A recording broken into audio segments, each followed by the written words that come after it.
اللهم اجعل في قلبي نورا۔ سامعین سے گزارش کی جاتی ہے کہ ہمارے دونوں چینلز کے پلیٹ فارم سے جتنی بھی آڈیو بکس کی ریکارڈنگ کمپلیٹ ہو چکی ہے اسے خود بھی سنیں اور زیادہ سے زیادہ شیئر کرنے کی کوشش کریں، اور ہمارے سوشل میڈیا پلیٹ فارم کے لنکس ڈسکرپشن میں دیے گئے ہیں، ہمیں سبسکرائب اور فالو ضرور کریں تاکہ آپ کو ضروری اپڈیٹس ملتے رہیں، اور ہماری ٹیم کی فنانشیل سپورٹ کے لیے پیٹریون کی لنک ضرور چیک کریں۔ جزاک اللہ۔ بسم اللہ الرحمن الرحیم۔ احمد شاہ ابدالی تاریخ کے جھروکے سے ایک نڈر، بے باک اور دلیر کی دلیرانہ بہادری اور اس کے حملوں کے حالات و واقعات۔ ایپیسوڈ 4۔ سورج غروب ہوتے ہی لشکرگاہ کے اندر آگ کے الاؤ روشن ہو گئے تھے۔ فضاؤں میں چاروں طرف خیمہ شب کی تنصیب ہو گئی تھی۔ گہری تاریکیاں برف کے گہرے سانسوں اور خواہشوں کے انگنت پاسبانوں کی طرح پھیل کر بکھر گئے تھی۔ برف میں لپٹے تند ہوا کے تھپیڑے ہر شے پر برفانی شبخون مارنے لگے تھے۔ ہر شخص کا بدن یخ بستہ مینا جیسا شل اور رگیں منجمد ہونے لگی تھیں۔ سرما کی تندی دل کی سونی وادیوں، رات کی نشیلی ساعتوں اور ہوش و خرد کی پاسبانوں پر عجیب انجماد طاری کرنے لگی تھی۔ خشک پتے اور خس و خاشاک سرد ہواؤں کے جھگڑوں کے سائے میں ورق ورق بکھرے خوابوں کی طرح بے آسرا اور بے سہارا ہو کر دھکے کھانے لگی تھی۔ برفانی سردی اور تیز ہواؤں کے باعث ہر شے لفظوں کے اندر دھندلائے ہوئے مفہوم کی طرح ہو کر رہ گئی تھی۔ ایسے میں عبداللہ اور قاسم خان دونوں بھائی شام کا کھانا کھانے کے بعد کئی کمبل اوڑھے اپنے خیمے میں ایک دوسرے کے آمنے سامنے بیٹھے ہوئے تھے، جبکہ ان کے سامنے مٹی کی چھوٹی سی انگیٹھی کے اندر آگ جل رہی تھی۔ اس موقع پر عبداللہ کو کوئی خیال گزرا اور وہ اپنے چچا زاد بھائی قاسم کو مخاطب کر کے کہنے لگا، میرے امزاد، کیا ایسا ممکن نہیں کہ آپ مجھے احمد شاہ ابدالی کے حالات تفصیل کے ساتھ سنائیں کہ یہ اب تک کہاں رہا، کہاں پیدا ہوا، کیسے حکمران بنا اور اب تک اس نے کیا کارہائے نمایاں انجام دیے ہیں؟ اس پر قاسم خان بولا اور کہنے لگا، عبداللہ میرے بھائی، میں سب کچھ تمہیں تفصیل سے بتاتا ہوں۔ اس کے بعد قاسم ذرا سنبھل کر بیٹھا، اپنے اوپر کمبل درست کیے، اپنے سامنے جلتی ہوئی انگیٹھی کے اوپر اپنے ہاتھ پھیلائے، پھر وہ کہنے لگا، عبداللہ میرے بھائی سن، احمد شاہ درانی کا اصل نام احمد خان ہے۔ اس کا تعلق سیدوزئی قبیلے سے ہے۔ اس کا باپ زمان خان سیدوزئی قبیلے کا سردار تھا۔ احمد شاہ ملتان میں پیدا ہوا۔ اس وقت زما خان ہرات کا گورنر تھا، جبکہ اس کی ماں نے ملتان میں قیام کر رکھا تھا۔ احمد شاہ کی پیدائش کے چند ماہ بعد ہی اس کا باپ فوت ہو گیا۔ اس خاندان کے لیے یہ زمانہ سازگار نہیں تھا۔ احمد شاہ کی ماں زرغونہ علی کوزئی تھی، اور یہ اپنے نومولود بیٹے کی سلامتی کے بارے میں اپنے شوہر کی وفات کے بعد بے حد فکر مند رہنے لگی تھی۔ چنانچہ شوہر کی وفات کے بعد یہ ملتان سے ہرات آئی اور ہرات کے نئے گورنر اسماعیل کی پناہ حاصل کر لی، اور اپنی بیٹی یعنی احمد شاہ کی بہن کی شادی ہرات کے گورنر اسماعیل کے ساتھ کر دی۔ یہاں میں یہ بھی بتاتا چلوں کہ ان دنوں افغانستان کے اکثر حصے اور ایران پر نادر شاہ کی حکومت تھی۔ نادر شاہ کے دور حکومت میں احمد شاہ کا قبیلہ ابدال نادر شاہ کا اعلی کار بنا ہوا تھا، اور نادر شاہ کی ملک گیری اور توسیع مملکت کی ہوس میں ابدالیوں نے خوب جوش و خروش اور وفاداری کے ساتھ بڑا ہی سرگرم حصہ لیا تھا۔ رفتہ رفتہ نادر شاہ ابدالیوں کی اس وفاداری اور جانثاری سے متاثر ہوتا رہا، اور پھر ایسا وقت بھی آیا کہ نادر شاہ ابدالیوں کی وفاداری کی قدر کرتے ہوئے انہیں اپنی حکومت کی ریڑھ کی ہڈی سمجھنے لگا۔ پھر ایک مہم کے دوران جب نادر شاہ نے داغستان پر حملہ کیا تو اس حملے میں سب سے بڑھ کر ابدالیوں نے ہی جوش و خروش اور سرگرمی کا اظہار کیا تھا۔ ان کی اس کارگزاری کو دیکھتے ہوئے نادر شاہ بے حد خوش ہوا، اور وہ اب پہلے سے کہیں بڑھ کر ابدالیوں کی قدر اور عزت کرنے لگا تھا۔ یہ صورتحال دیکھتے ہوئے ابدالی سردار حرکت میں آئے۔ وہ نادر شاہ کی خدمت میں حاضر ہوئے اور اسے استدعا کی کہ سیدوزئی قبیلے یعنی ابدالیوں کو ان کا وطن افغانستان واپس کر دیا جائے، اس لیے کہ افغانستان کی زمین ان کے لیے وجہ جذب و کشش ہے۔ انہوں نے نادر شاہ سے یہ بھی التجا کی کہ وہ تمام ابدالی جنہیں ماضی میں قلزئی قبائل نے حملہ آور ہو کر جلا وطنی اختیار کر کے خراسان بھاگنے پر مجبور کیا تھا، انہیں اجازت دی جائے کہ اب وہ واپس وطن آ کر اپنے اپنے گھروں میں آباد ہو جائیں۔ ابدالی سرداروں نے نادر شاہ سے یہ بھی کہا کہ قندھار پر اس وقت خلزئی قبائل کا اقتدار ہے، لہذا قندھار ان سے لے کر سیدوزئی یعنی ابدالی قبیلے کے حوالے کر دیا جائے۔ نادر شاہ نے ابدالی سرداروں کی ساری باتوں کو تسلیم کر لیا تھا۔ اس نے اجازت دے دی کہ خراسان کی طرف بھاگے جانے والے ابدالی واپس آ کر افغانستان میں آباد ہو جائیں، اور یہ کہ وہ افغانستان کو ابدالیوں کے حوالے کر دے گا۔ نیز نادر شاہ نے یہ بھی کہا کہ وہ قندھار کے حکمران میر حسین قلزئی پر حملہ آور ہوگا اور قندھار کو ابدالیوں کے لیے فتح کرے گا۔ داغستان کی مہم سے فارغ ہونے کے بعد نادر شاہ نے قندھار شہر کا محاصرہ کر لیا۔ قندھار شہر کے قلزئی حکمران نے دیکھا کہ کسی طرح بھی نادر شاہ سے گلو خلاصی نہیں ہوتی، تو اس نے نادر شاہ سے صلح کر لی اور اس طرح قندھار پر نادر شاہ کا قبضہ ہو گیا۔ اپنے وعدے کے مطابق قندھار شہر نادر شاہ نے ابدالیوں کے حوالے کر دیا۔ اب قندھار شہر کے بعد ابدالیوں ہی کے کہنے پر نادر شاہ نے ہرات شہر کی طرف کوچ کیا۔ ہرات شہر کو ابدالیوں کا قبیلہ سیدوزئی اپنا شہر تسلیم کرتا تھا۔ احمد شاہ کا تعلق سیدوزئی قبیلے سے ہے، لہذا ابدالیوں کے کہنے کے مطابق نادر شاہ ہرات پر حملہ آور ہوا۔ ہرات کو بھی اس نے فتح کیا اور اس شہر کو بھی اس نے ابدالیوں ہی کے حوالے کر دیا۔ ہرات کی اور قندھار کی مہم کے دوران ایران کا حکمران نادر شاہ احمد شاہ سے بہت متاثر ہوا، اور اب احمد شاہ کو ایران کے حکمران نادر شاہ نے اپنے محافظ دستے کا کماندار مقرر کر لیا۔ نادر شاہ کے لشکر میں اس وقت تقریباً 4000 کے قریب ابدالی جنگجو تھے۔ احمد شاہ ابدالی جب نادر شاہ کے محافظ دستے کا کماندار بنایا گیا تو یہ 4000 ابدالی بڑی جانصاری اور خلوص کے ساتھ احمد شاہ کے ساتھ ہو لیے تھے۔ پھر کچھ ہی عرصے بعد یوں ہوا کہ نادر شاہ اصفہان سے سفر کرتا ہوا کرمان آیا۔ کرمان میں اس نے پڑاؤ کیا، پھر وہ مشہد آیا، یہاں اس نے اپنے لشکر کے ساتھ پڑاؤ کیا۔ یہاں پڑاؤ کے دوران اس کے چند ساتھی سرداروں نے مل کر نادر شاہ کے خلاف سازش کی اور نادر شاہ کو قتل کر دیا۔ احمد شاہ کو پہلے تو یقین نہ آیا کہ نادر شاہ کو واقعی اس کے سازشی سرداروں نے اندر ہی اندر کام کرتے ہوئے اسے قتل کر دیا ہے۔ تاہم احمد شاہ کی ابدالیوں پر مشتمل 4000 کی فوج اس کے ساتھ جو بالکل چوکس تھی، یہ لوگ ہر طرح سے مسلح تھے اور ہنگامی صورتحال کا مقابلہ کرنے کی سکت رکھتے تھے۔ جس رات ایران کے سازشی سرداروں نے نادر شاہ کو قتل کیا تھا تو اسی صبح احمد شاہ اپنی قبیلے کے سپاہیوں کا ایک ریلا لے کر نادر شاہ کے خیمے کی طرف پہنچا تاکہ اپنے مرنے والے آقا کی لاش کو دیکھ سکے اور اگر ہو سکے تو اس کے بے رحمانہ اور سفاکانہ قتل کا انتقام لے سکے۔ دوسری طرف ایرانی اپنی دھن میں لگے ہوئے تھے، وہ نادر شاہ کے قتل پر خوشیاں منا رہے تھے، اس لیے کہ نادر شاہ نے اپنے دور حکومت میں مظالم کی انتہا کر رکھی تھی۔ ان خوشیاں منانے والے ایرانیوں نے جب احمد شاہ کو اپنے لشکر کے ساتھ آتا دیکھا تو انہوں نے احمد شاہ پر حملہ کر دیا، لیکن احمد شاہ ابدالی ایرانیوں کی صفوں کو چیرتا ہوا آگے بڑھا اور مرنے والے بادشاہ نادر شاہ کے خیمے میں پہنچ گیا۔ پھر ایسا ہوا کہ احمد شاہ نے نادر شاہ کی انگلی سے شاہی انگیشتری اتار لی، پھر اس کوہ نور ہیرے پر بھی قبضہ کر لیا تھا جو نادر شاہ نے ہندوستان سے حاصل کیا تھا۔ اس کے علاوہ احمد شاہ نے اپنے آقا کی تمام دوسری قیمتی اشیاء بھی اپنے قبضے میں کر لی تھیں۔ نادر شاہ کی وفات کی وجہ سے افغانستان کی تاریخ کا ایک نیا باب شروع ہوا تھا۔ اس تماشے کا سب سے بڑا اور ممتاز کردار احمد شاہ ابدالی تھا، جسے بجا طور پر افغانستان کا معمار اور بانی کہا جا سکتا ہے۔ یہ وہ پہلا شخص تھا جس نے پہلی مرتبہ افغانستان میں جداگانہ سیاسی وجود قائم کیا تھا۔ اسی نے اپنی قوم کو غلامی اور پستی سے نکالا اور آزادی کے تخت پر لا بٹھایا۔ نادر شاہ کی وفات کے وقت افغان ہر طرف سے ایرانیوں کے حصار میں تھے۔ ایرانیوں کا برتاؤ ان کے ساتھ انتہائی برا تھا۔ جس وقت احمد شاہ اپنے ساتھیوں کے ساتھ نادر شاہ کے خیمے میں داخل ہوا تو ایرانیوں نے تابڑ توڑ حملے کیے کہ کسی طرح افغانوں کو شاہی خیمے میں داخل نہ ہونے دیا جائے، لیکن احمد شاہ اپنے ساتھیوں کے ساتھ ایسا کرنے میں کامیاب ہو گیا۔ اب ابدالی ضرورت محسوس کرنے لگے تھی کہ جلد از جلد اپنا کوئی سردار منتخب کر لیں۔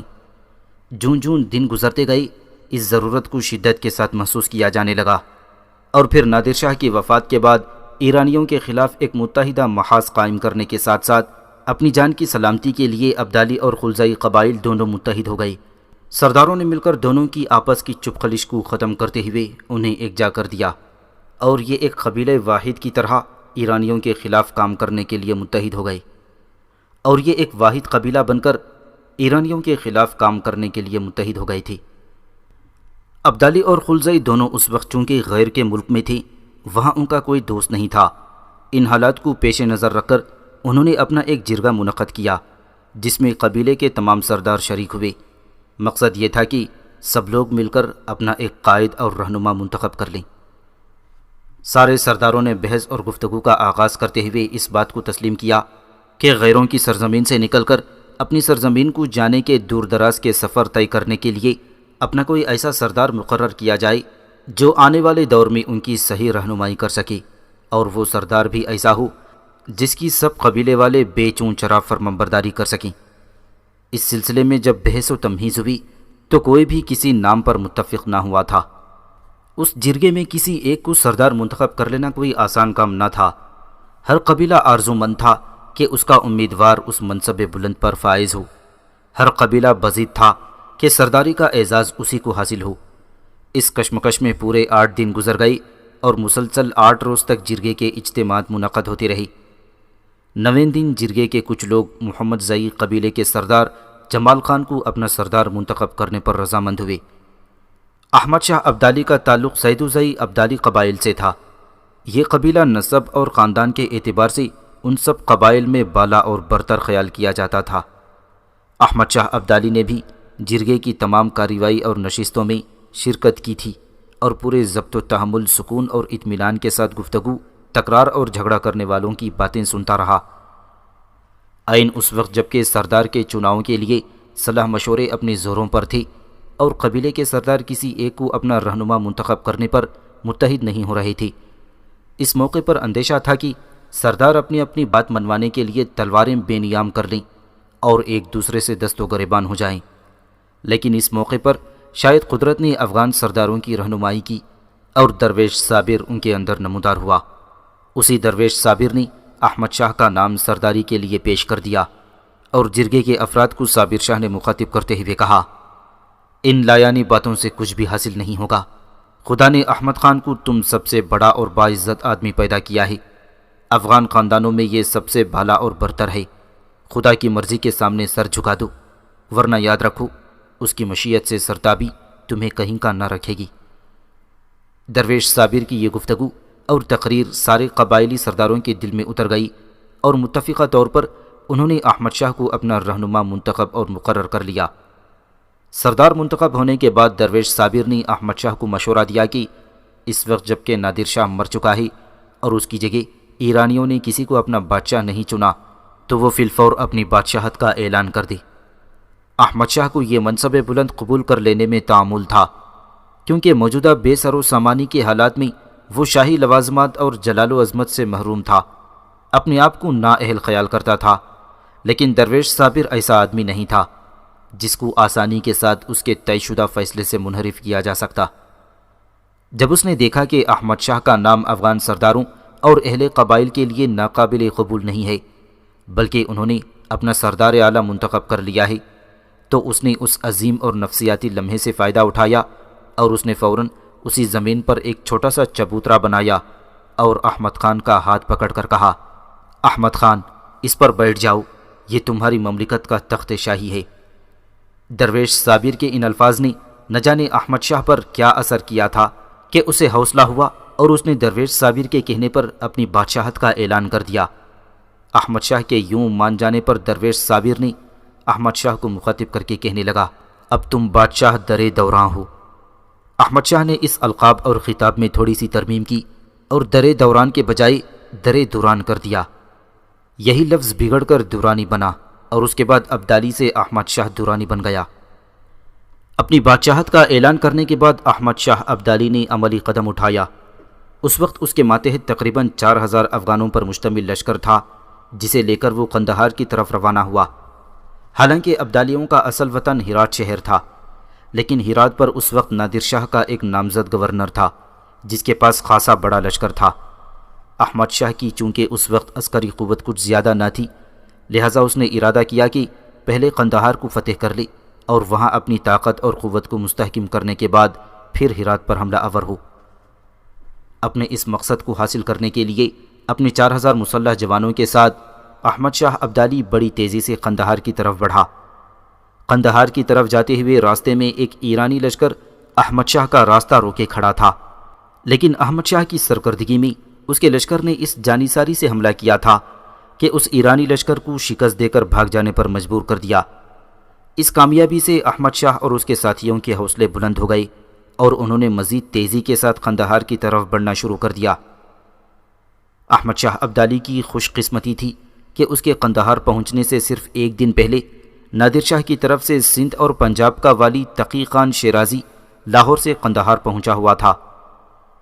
تقی شیرازی اپنے ساتھ 2 کروڑ روپے کا خزانہ زر نقد لایا تھا اور بے شمار ہیرے جواہرات اور شالوں پر مشتمل سامان لے کر قندھار پہنچا تھا۔ اس کے علاوہ 300 اونٹوں پر مشتمل ایک کاروان تھا جو مختلف ضرورت کے سامان سے لدا ہوا تھا، اور یہ سامان تقی شیرازی لاہور سے لے کر براستہ قندھار مشہد میں نادر شاہ کی خدمت میں پیش کرنا چاہتا تھا۔ اسے ابھی تک نادر شاہ کے مرنے کی خبر نہ ہوئی۔ احمد شاہ کو بھی اس مال و اسباب کے قندھار آنے کی خبر ہوئی تھی، لہٰذا وہ بڑی تیزی سے آگے بڑھا، حملہ آور ہوا اور اس سارے سامان پر اس نے قبضہ کر لیا۔ اس کارواں میں اونٹوں کے علاوہ کچھ ہاتھی بھی تھی، وہ بھی احمد شاہ کے قبضے میں آ گئے، اور جو بھی معلومات قندھار سے اس کے ہاتھ لگا اسے احمد شاہ نے اپنے لشکروں کے سرداروں، سپاہیوں، نیز حکومت کے عہدیداروں اور ملازموں میں تقسیم کر دیا۔ قندھار پر قبضہ کرنے اور سارا مال تقسیم کرنے کے باعث احمد شاہ کو ایک خاطر خواہ فائدہ ہوا تھا۔ اس کی حوصلہ مندی، اعلیٰ ظرفی اور دریا دلی نے مستقبل کی تعمیر میں بہت مدد کی۔ ابھی تک متعدد قبائل ایسے تھے جنہوں نے واضح اور غیر مبہم طور پر اس کے انتخاب کو تسلیم نہیں کیا تھا، لیکن اس کی یہ فیاضی اور دریا دلی دیکھ کر مختلف قبائل کے سردار مستقل طور پر احمد شاہ کے دامن دولت سے وابستہ ہو گئے۔ احمد شاہ نے ان لوگوں کی وابستگی سے پورا فائدہ اٹھایا۔ اپنے لشکر میں اس نے مزید اضافہ کیا۔ اب وہ قندھار پر قبضہ کرنے کے بعد کابل پر حملہ آور ہونے کی تیاریاں کرنے لگا تھا۔ قندھار فتح کرنے کے بعد قندھار کی جامع مسجد میں احمد شاہ نے اپنی تاج پوشی کی، مگر سادگی اور وقار کے ساتھ رسم ادا کی تھی۔ اس رسم کے ادا کرنے میں شہر کے علماء اور سرداروں کو جمع کیا گیا، اور شہر کے سب سے بڑے عالم نے اس موقع پر ایک مٹھی بھر گیہوں احمد شاہ کے سر پر سے نچھاور کیے، اور جس قدر لوگ وہاں جمع تھے ان کے سامنے اعلان کر دیا کہ بادشاہت کے لیے احمد شاہ کو خدا نے اور قوم نے منتخب کیا ہے۔ قندھار میں باقاعدہ تاج پوشی کی رسم ادا کرنے کے بعد احمد شاہ نے شاہ کا خطاب اپنے لیے اختیار کیا۔ دوران پہلے سے ہی وہ استعمال کر رہا تھا، اور اب اس نسبت سے احمد شاہ دورانی کہلانے لگا۔ اپنی رسم تاج پوشی کے بعد اس نے یہ اعلان بھی منادی کے ساتھ کرایا کہ آئندہ سے اس کے قبیلے کو ابدالی نہ کہا جائے بلکہ دورانی کہا جائے، اور آئندہ سے کوئی بھی اس قبیلے کا پرانا نام ابدالی استعمال نہ کرے۔ اپنی بادشاہت کا اعلان کرنے کے بعد احمد شاہ نے ایک نیا سکہ ڈھالا اور اپنی مہر تیار کروائی۔ اس نے اپنی مہر پر لکھوایا لحکم اللہ یا فتاح احمد شاہ در دوران۔ اس مہر کی دوسری طرف ایک طاؤس کی تصویر نقش کی۔ اس کی مہر انگیشتری نما ایک کرے کی طرح تھی۔ اب احمد شاہ ابدالی کے سامنے 2 اہم ترین مسائل تھے جنہیں اس نے حل کرنا تھا۔ ایک تو افغان قبائل کی تنظیم، دوسرے اپنی نئی حکومت اور تحفظ اور سلامتی کا بندوبست۔ قندھار کو فتح کرنے کے بعد احمد شاہ نے اپنی حکومت، شخصیت اور وجاہت کے تحفظ اور استحکام کے لیے اپنے سارے وسائل اور ذرائع استعمال کیے۔ اس نے افغان قبائل کو اکثر اپنا ساتھی بنا لیا۔ لشکر کے لیے بھرتی زور و شور سے شروع کر دی۔ ہر طرف سے بھرتی ہونے والے مسلح جوانوں کا تانتا لگ گیا تھا، اور بہت ہی قلیل عرصے میں اس کی فوج جو پہلے صرف 4000 لشکریوں پر مشتمل تھی اب 40,000 تک جا پہنچی تھی۔ اس کے لشکر کے سپاہی زیادہ تر ابدالی اور قلزائی قبائل کے خاندانوں اور کنبوں سے تعلق رکھتے تھے۔ اب اس کے لشکر میں بڑی تیزی سے قلز باش بھی شامل ہونے شروع ہو چکی تھی۔ بہرحال قندھار میں کچھ عرصہ قیام کرنے کے بعد احمد شاہ نے اپنی طاقت اور قوت کو خوب استحکام بخشا۔ اس وقت تک افغانستان نام کا کوئی ملک موجود نہ تھا۔ احمد شاہ کے سامنے جو پہلا کام تھا وہ یہ تھا کہ ان مختلف ضلعوں اور قصبوں کو جو افغان آبادی پر مشتمل ہیں ایک سیاسی وحدت میں تبدیل کر دی۔ ہرات کو کسی آئندہ وقت کے لیے اس نے چھوڑ دیا تھا، جبکہ فی الوقت اس نے غزنی اور کابل کو فتح کرنے کا فیصلہ کر لیا۔ کابل کا حکمران ان دنوں نصیر خان تھا۔ احمد شاہ نے جب قندھار کو فتح کیا تو یہ نصیر خان احمد شاہ کے خلاف فوجی تیاریاں کرنے لگا۔ شروع میں یہ نصیر خان مغل شہنشاہ محمد شاہ رنگیلے کی طرف سے کابل کا گورنر تھا، لیکن جب یہ صوبہ نادر شاہ کی علمداری میں منتقل ہوا تھا تب بھی نصیر خان کو اس کے منصب پر بحال رکھا گیا تھا۔ اب یہ نصیر خان احمد شاہ کو نادر شاہ کا جانشین ماننے کے لیے تیار نہیں تھا، نہ کابل پر احمد شاہ کی سطوت اور اقتدار کو تسلیم کرنے پر رضامند تھا، بلکہ اس نے یہ اعلان کر دیا کہ نادر شاہ کی موت کے بعد اب وہ ہندوستان کی مغل حکومت کا مالگزار اور تابع ہے، اور یہ کہ احمد شاہ اور اس کی حکومت سے اسے کوئی سروکار اور واسطہ نہیں ہے۔ جس وقت ایرانی علاقوں میں احمد شاہ نے اپنی بادشاہت کا اعلان کیا تھا اس وقت نصیر خان بھی اس کے پاس تھا۔ نصیر خان نے اس موقع پر احمد شاہ سے التماس کی تھی کہ اسے کابل کی گورنری پر بحال رہنے دیا جائے۔ احمد شاہ نے اسے کابل کی گورنری پر فائز رکھتے ہوئے اس کی بیٹی کو اپنے حرم میں داخل کر لیا تھا، اور یہ کہ نصیر خان نے وعدہ کیا تھا کہ وہ 5 لاکھ روپیہ سالانہ احمد شاہ کو ادا کیا کرے گا، لیکن بعد میں یہ نصیر خان اپنے وعدے سے منحرف ہو گیا۔ اس کے علاوہ کابل کے افغانوں نے اس لیے یہ رقم ادا کرنے سے اپنی معذوری کا اظہار کیا اور نصیر خان کو مجبور کیا کہ وہ احمد شاہ درانی کے خلاف جنگ چھیڑ دے۔ اس کے علاوہ کابل کے افغانوں نے اس لیے یہ رقم ادا کرنے سے اپنی معذوری کا اظہار کیا اور نصیر خان کو مجبور کیا تھا کہ وہ احمد شاہ درانی کے خلاف جنگ چھیڑ دے۔ نصیر خان والی کابل کے اس رویے کو مد نظر رکھتے ہوئے احمد شاہ ابدالی نے اپنے لشکر کے ساتھ قندھار سے کابل کی طرف کوچ کیا۔ غزنی کا والی جسے نادر شاہ نے متعین کیا تھا، اسے جب خبر ہوئی کہ احمد شاہ قوت پکڑ چکا ہے اور وہ قندھار فتح کرنے کے بعد کابل پر حملہ آور ہونا چاہتا ہے، تو اس نے احمد شاہ کو اپنے لیے بہت بڑا خطرہ محسوس کیا۔ لشکر لے کر وہ غزنی سے نکلا اور احمد شاہ کی راہ روک کر کھڑا ہوا۔ غزنی کے نواح میں ہولناک جنگ ہوئی جس میں احمد شاہ نے غزنی کے والی کو بدترین شکست دی اور آگے بڑھ کر احمد شاہ نے غزنی پر قبضہ کر لیا۔ اب کابل کے حکمران نصیر خان کو جب غزنی کے حکمران کی شکست کا علم ہوا تو وہ کابل سے پشاور کی طرف بھاگا۔ پشاور میں بیٹھ کر اس نے ہندوستان کے مغل شہنشاہ سے اپنی وفاداری کا اعلان کرتے ہوئے احمد شاہ کے خلاف اس سے مدد طلب کی۔ ساتھ ہی ساتھ نصیر خان نے ازبک اور ہرش قبائل کو اپنے لشکر میں بھرتی کرتے ہوئے اپنی قوت میں اضافہ کرنا شروع کر دیا۔ احمد شاہ کو جب خبر ہوئی کہ کابل کا حکمران نصیر خان کابل سے نکل کر پشاور میں جا بیٹھا ہے، تو اس نے اندر ہی اندر کابل کے افغان سرداروں کو خط لکھ کر اپنی تائید و حمایت کے ساتھ ساتھ انہیں دعوت دینا شروع کی۔ اس دعوت کے لیے احمد شاہ نے کابل کے اکثر سرداروں کو اپنا ہمنوا اور مددگار بنا لیا، اور ان سب سرداروں نے احمد شاہ کو واضح اور غیر مشتبہ انداز میں اپنے پورے تعاون کا یقین دلا دیا۔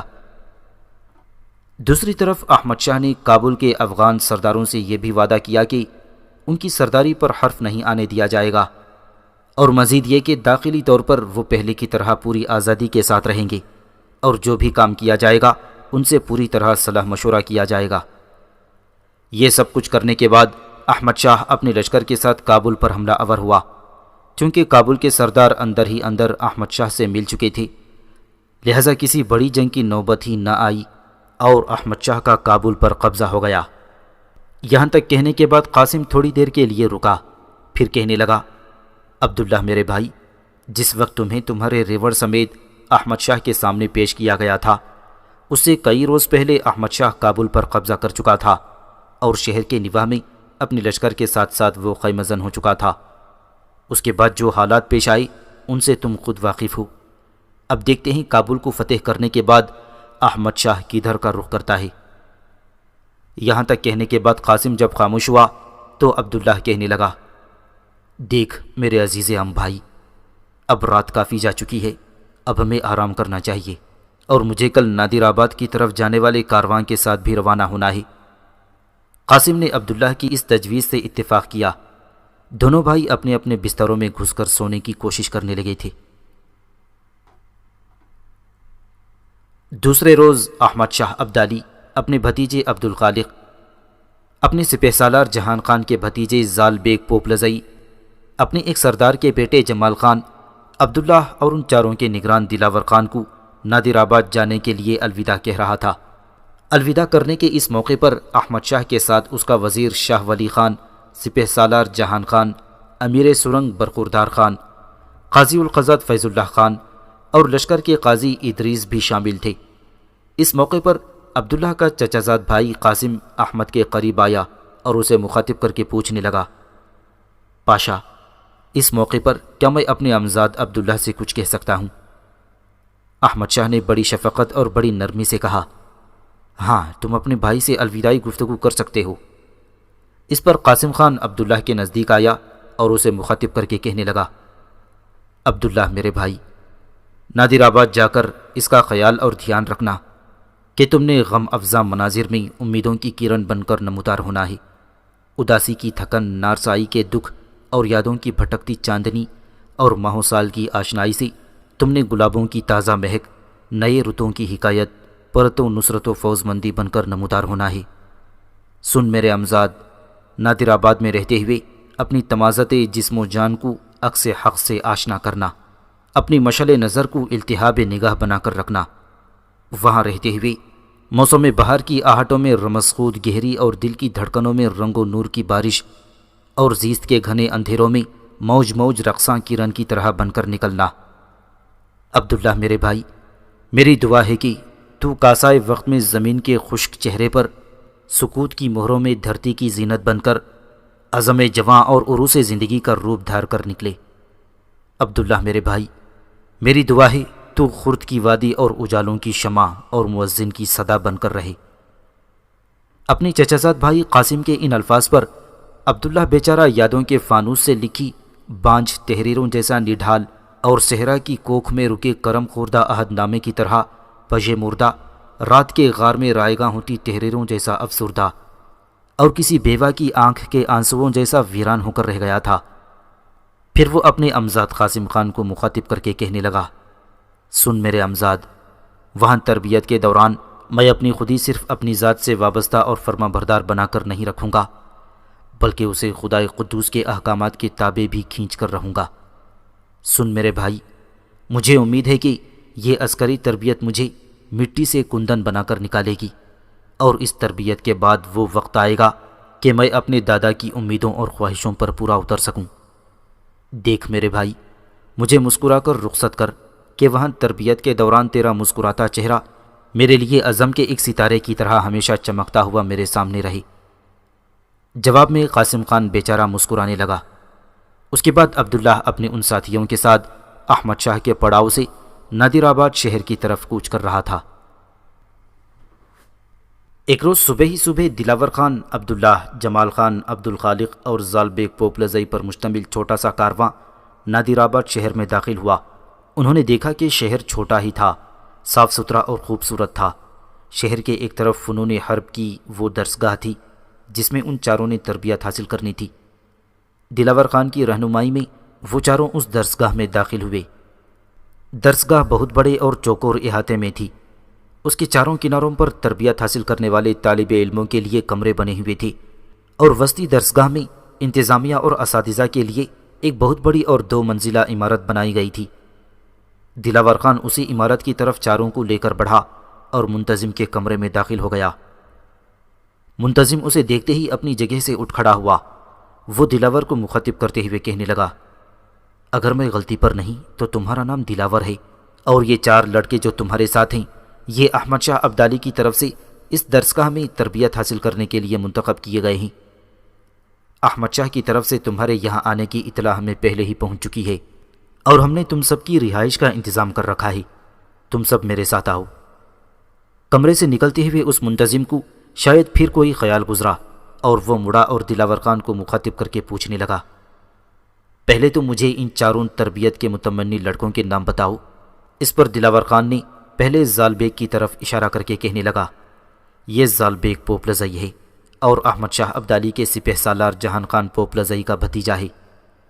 دوسرا عبدالخالق ہے، یہ خود احمد شاہ کا بھتیجا ہے۔ تیسرا جمال خان ہے، یہ احمد شاہ کے ایک مرحوم سردار کا بیٹا ہے۔ اور چوتھا، جس کے گلے میں تم لوہے کا توق اور ٹانگوں میں کڑے دیکھتے ہو، یہ بنیادی اور اساسی طور پر ایک غلام ہے جسے آزاد کر کے احمد شاہ نے تربیت حاصل کرنے کے لیے یہاں روانہ کیا ہے۔ اس کے گلے میں طوق اور ٹانگوں میں لوہے کے کڑے کیوں ہیں، یہ ساری داستان یہ لڑکا مدرسے کی انتظامیہ اور اساتذہ کو خود ہی بتاتا پھرے گا۔ دلاور خان جب خاموش ہوا تو وہ منتظم تھوڑی دیر تک بڑے غور ہمدردی اور شفقت سے عبداللہ کی طرف دیکھتا رہا۔ پھر وہ بولا اور کہنے لگا، میرا نام حسام الدین ہے، میں اس درسگاہ کا منتظم اعلیٰ ہوں۔ یہاں قیام کے دوران تم لوگوں کو کوئی تکلیف یا شکایت ہو تو براہ راست مجھ سے رابطہ قائم کر سکتے ہو، تمہاری ہر تکلیف کا ازالہ کیا جائے گا۔ اب تم لوگ میرے ساتھ آؤ، میں تمہیں تمہارے کمرے دکھاتا ہوں۔ حسام الدین جب درسگاہ کے کمروں کے نزدیک گیا تو دلاور خان حسام الدین کو مخاطب کر کے کہنے لگا، کمروں کا تعین کرنے سے پہلے آپ ذرا میری بات سنیں۔ حسام الدین جب دلاور خان کے قریب ہوا تو دلاور خان اسے ذرا فاصلے پر لے گیا، پھر بڑی رازداری میں کہنے لگا، میں چاہتا ہوں کہ زال پوپ لزئی، عبدالخالق اور جمال خان کے کمرے اکٹھے ہوں، میرا کمرہ بھی انہی کے ساتھ ہو کہ میں ان کے نگران اعلیٰ کی حیثیت سے یہیں قیام کروں، جبکہ عبداللہ کا کمرہ کہیں علیحدہ اور ان چاروں بچوں سے دور رکھیں۔ دلاور خان کی اس گفتگو پر حسام الدین نے ذرا چونک کر اس کی طرف دیکھا، پھر اس نے اپنے آپ کو سنبھالا اور کہنے لگا، فکر مند ہونے کی ضرورت نہیں، جیسا تم چاہو گے ویسا ہی ہوگا۔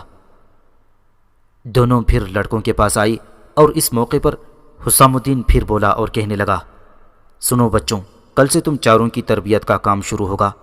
یہاں تقریباً 6 سال تک زیر تربیت رہنا ہوگا۔ حرب و ضرب کے ہر فنون کی تعلیم حاصل کرنے کے ساتھ ساتھ ان کی مشق کرنا ہوگی، اور اس کے علاوہ اس درسگاہ میں بہترین دینی تعلیم کا بھی خاطر خواہ انتظام کیا جاتا ہے۔ گویا 6 سال کے اس عرصے میں تم اس درسگاہ سے دین و دنیا دونوں ہی سوار کر نکلو گے۔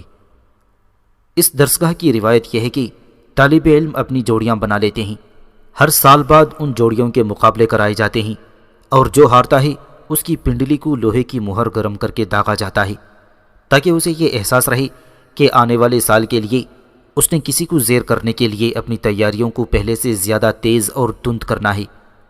تاہم کچھ لڑکے ایسے بھی ہوتے ہیں جو جوڑیاں بنانا پسند نہیں کرتے، اور داغے جانے کے بغیر ہی وہ سال بعد مقابلے کرتے ہیں۔ تم بھی سوچ لینا کہ تم میں سے کسی کی کوئی جوڑی بننا پسند کرے گا یا نہیں۔ اس پر زال بیگ پوپ لزئی فوراً بولا اور کہنے لگا، محترم حسام الدین، جب ہم یہاں سے اپنی تربیت مکمل کرنے کے بعد لوٹیں گے تو احمد شاہ ابدالی مقابلوں کا اہتمام کرتے ہوئے ہماری حربی صلاحیتوں کو جانچے گا، اور جو ہم میں اول رہے گا اسے وہ شاہ پسند کا لقب دے گا، امیر لشکر بنانے کے ساتھ ساتھ بہترین انداز میں نوازے گا۔ اور احمد شاہ ابدالی یہ غلام لڑکے عبداللہ سے شاید ہماری نسبت زیادہ امیدیں وابستہ رکھے ہوئے ہیں۔ میں اسی عبداللہ کو اپنا جوڑی بناتا ہوں۔ ہر سال بعد تیغ زنی میں ہمارا مقابلہ کرایا جائے اور جو ہارے اسے داغا جائے، اس لیے کہ ہم دونوں ثابت کر سکیں گے کہ شاہ پسند اور امیر لشکر بننے کے قابل کون ہے۔ زال بیگ پوپ لزئی جب خاموش ہوا تو احمد شاہ ابدالی کا بھتیجا عبدالخالق اور جمال خان باری باری بولے اور کہنے لگے، ہم کسی کی جوڑیاں بننا پسند نہیں کریں گے اور داغے بغیر ہی تربیت کے ماہ و سال سے گزرنا پسند کریں گے۔ ان لڑکوں کی گفتگو سن کر حسام الدین نے عبداللہ کو مخاطب کرتے ہوئے پوچھا، عبداللہ، کیا تم اس زال بیگ پوپ لزئی کی جوڑی بننا پسند کرو گے؟ جواب میں عبداللہ نے منہ سے کچھ کہے بغیر اسبات میں اپنا سر ہلا دیا تھا۔ اس کے بعد حسام الدین حرکت میں آیا۔ بائیں طرف آ کر اس نے 4 کمرے دلاور خان، جمال خان، عبدالخالق خان اور زال بیگ پوپ لزئی کے لیے مختص کر دیے تھے۔ اس کے بعد وہ عبداللہ کو مخاطب کرتے ہوئے کہنے لگا، عبداللہ، تم میرے ساتھ آؤ۔ عبداللہ گلے میں لٹکتے ہوئے لوہے کے طوق کو پیچھے کرتا ہوا چپ چاپ حسام الدین کے ساتھ ہو لیا۔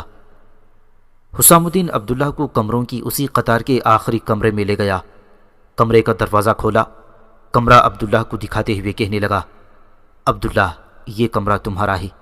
اندر جا کر عبداللہ نے کمرے کا جائزہ لیا۔ کمرے میں ایک طرف مسہری پر بستر لگا ہوا تھا، مخالف سمت کتابیں وغیرہ رکھنے کے لیے دیوار کے اندر پتھروں سے بنی ہوئی ایک الماری تھی، اور جس کے نیچے کپڑے وغیرہ رکھنے کے لیے موٹی لکڑی کا ایک صندوق بھی مہیا کیا گیا تھا۔ کمرے کا جائزہ لینے کے بعد ہلکی ہلکی مسکراہٹ میں عبداللہ کہنے لگا، محترم حسام الدین، یہ ایک بہترین کمرہ ہے۔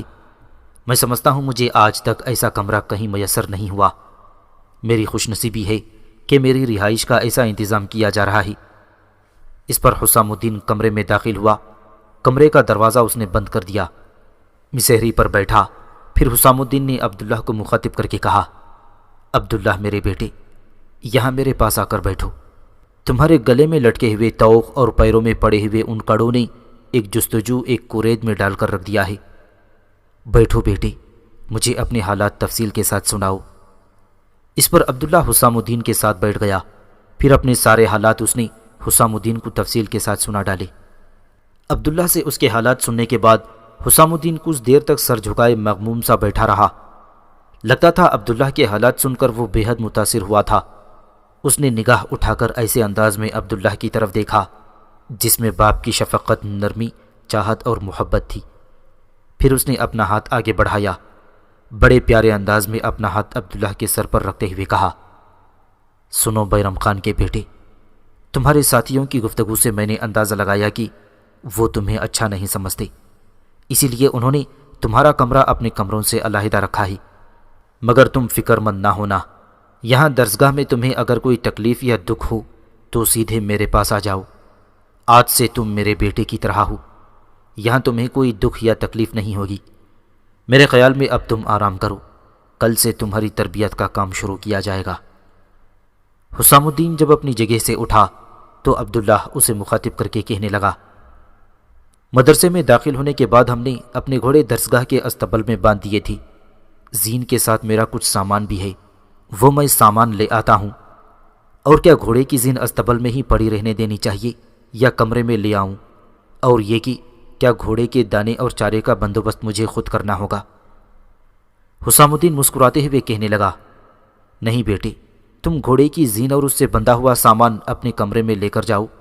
گھوڑے کے چارے اور اس کی دیگر ضروریات کا خیال درسگاہ کے ملازمین کے ذمے ہے۔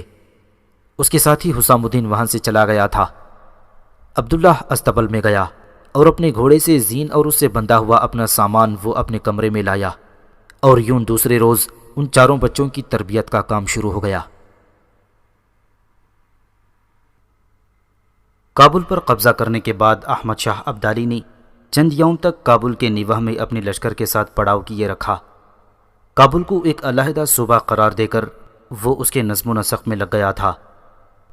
فتح کابل کے بعد احمد شاہ اس نئے صوبے کے نظم و نسق اور احوال و مسائل درست کرنے میں بڑی کوشش اور سرگرمی کے ساتھ مصروف رہا، اس لیے کہ صوبے کے حالات اس کے فوری توجہ کے طالب تھے۔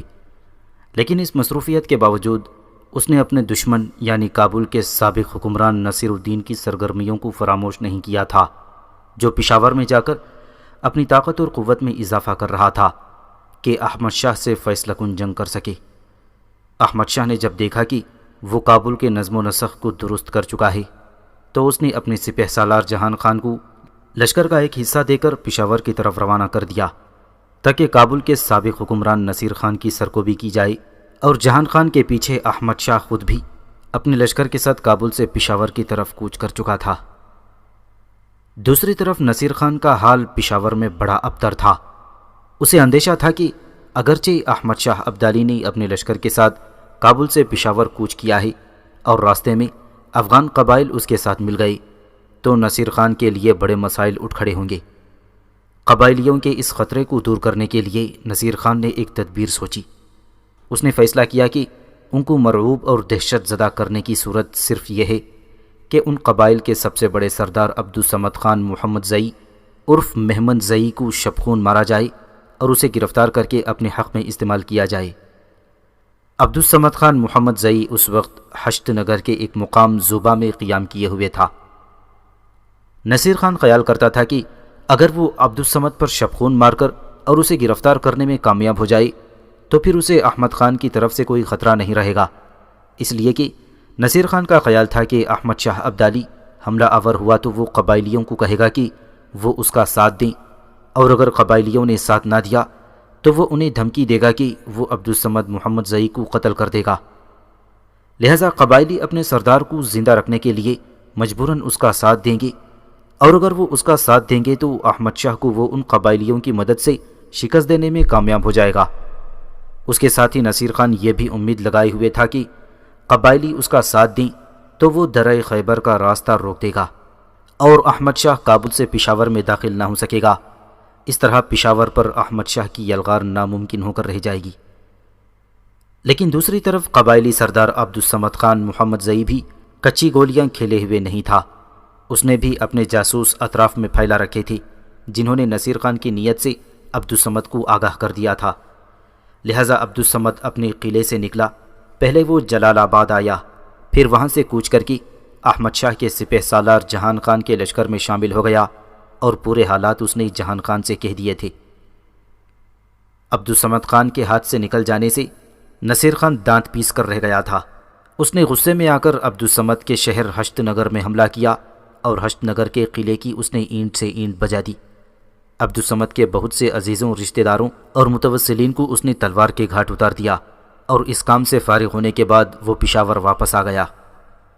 دوسری طرف عبدالصمد خان جہان خان کی رہنمائی کرتا ہوا بڑی تیزی اور سرعت کے ساتھ پشاور کی طرف بڑھ رہا تھا۔ نصیر خان چاہتا تھا کہ جہان خان کی آمد سے پہلے ہی وہ درہ خیبر کو بند کر دے تاکہ جہان خان اس میں سے گزر نہ سکے، لیکن اس کے درہ خیبر بند کرنے سے پہلے ہی جہان خان وہاں پہنچ گیا اور درے سے گزر کر وہ تیزی سے پشاور کی طرف بڑھ رہا تھا۔ حیرت انگیز کام یہ ہوا کہ جہان خان کے پیچھے پیچھے باقی ماندہ لشکر کے ساتھ احمد شاہ عبدالی بذات خود بھی درے سے گزرا اور جہان خان کے ساتھ شامل ہو گیا۔ قبائلیوں کے سردار احمد صمد نے احمد شاہ سے مل کر اسے اپنی فرما برداری اور اطاعت کا یقین دلا دیا تھا۔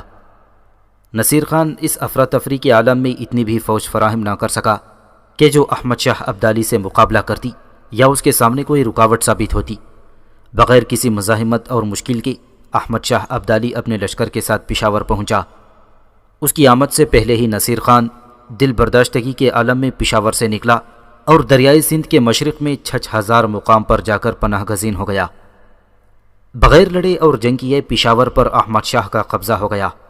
احمد شاہ اپنے لشکر کے ساتھ پشاور میں ایک قومی ہیرو کی حیثیت سے داخل ہوا تھا اور متعدد علاقوں کے عوام نے پورے جوش و خروش کے ساتھ اس کی پذیرائی کی اور خیر مقدم میں مصروف ہو گئے۔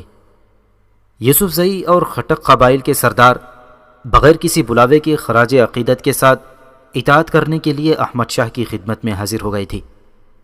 عبدالصمد جو صمد خان محمد زئی کے نام سے بھی معروف تھا، پہلے ہی احمد شاہ عبدالی کے حلقہ اطاعت میں شامل ہو چکا تھا اور وہ لشکر میں جہان خان کے ساتھ شامل تھا۔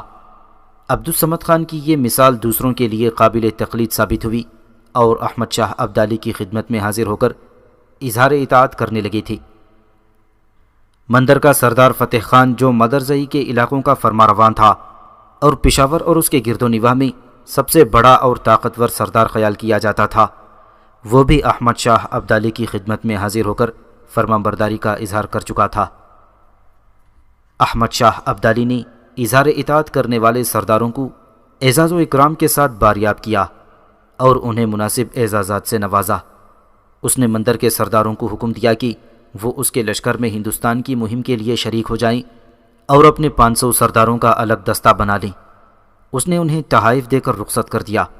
اس کے بعد پشاور میں قیام کے دوران احمد شاہ نے اپنے کئی چھوٹے چھوٹے لشکر ترتیب دیے اور آس پاس کے چھوٹے چھوٹے حکمرانوں کو مغلوب کر لیا۔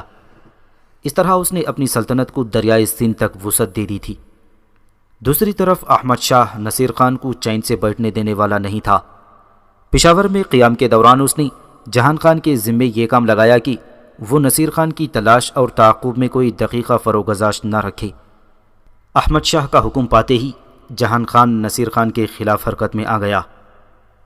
لشکر کے ایک حصے کے ساتھ وہ دریائے سندھ کے کنارے آیا اور سندھ کو عبور کرنے کے متعلق سوچ ہی رہا تھا کہ اسے اطلاع ملی کہ نصیر خان نے جہاں قیام کر رکھا ہے وہاں سے وہ لاہور کی طرف بھاگ گیا ہے۔ کابل کا سابق حکمران نصیر خان لاہور میں داخل ہوا اور اس کی بدقسمتی کہ اس کی آمد سے پہلے ہی لاہور کا حکمران شاہ نواز خان جو دہلی کے مغل حکمرانوں سے پہلے ہی تنگ اور بیزار تھا، اندر ہی اندر خفیہ طور پر احمد شاہ سے پیام رسائی کیے ہوئے تھا اور وہ احمد شاہ کو ہندوستان پر حملہ آور ہونے کی دعوت دے چکا تھا۔ انہی دنوں نصیر خان لاہور میں داخل ہوا، لہٰذا لاہور کے گورنر شاہ نواز نے اس کا شایع نشان استقبال نہیں کیا۔ نصیر خان شاہ نواز سے ملاقات تک نہ کر سکا۔ اس دوران نصیر خان نے اندازہ لگا لیا تھا کہ لاہور میں چونکہ اس کی خاص پذیرائی نہیں کی گئی، لہٰذا لاہور میں حالات اس کے حق میں اچھے نہیں تھے۔ دوسرے، لاہور میں قیام کے دوران اسے خدشہ پیدا ہو گیا تھا کہ یہاں قیام کے دوران وہ احمد شاہ کی گرفت میں آ سکتا ہے، لہٰذا چند روز تک لاہور میں قیام کے بعد نصیر خان دہلی کی طرف چلا گیا تھا۔ دہلی میں وارد ہونے کے بعد نصیر خان مغل شہنشاہ محمد شاہ کی خدمت میں حاضر ہوا۔ محمد شاہ نے اس کی پذیرائی کی، اسے 6 پارچہ کا خلعت عطا فرمایا، نیز ایک شمشیر مرصعہ اور 1 لاکھ روپیہ نقد نصیر خان کو عطا کیا گیا، اور نصیر خان مغل شہنشاہ کا وفادار بن کر دہلی میں رہنے لگا تھا۔ نصیر خان کے فرار ہو جانے کے بعد جہاں خان اپنے لشکر کے ساتھ واپس چلا گیا۔ اس کے بعد احمد شاہ اور جہان خان دونوں مل کر ہندوستان پر حملہ آور ہونے کے لیے اپنی تیاریاں کرنے لگے تھے۔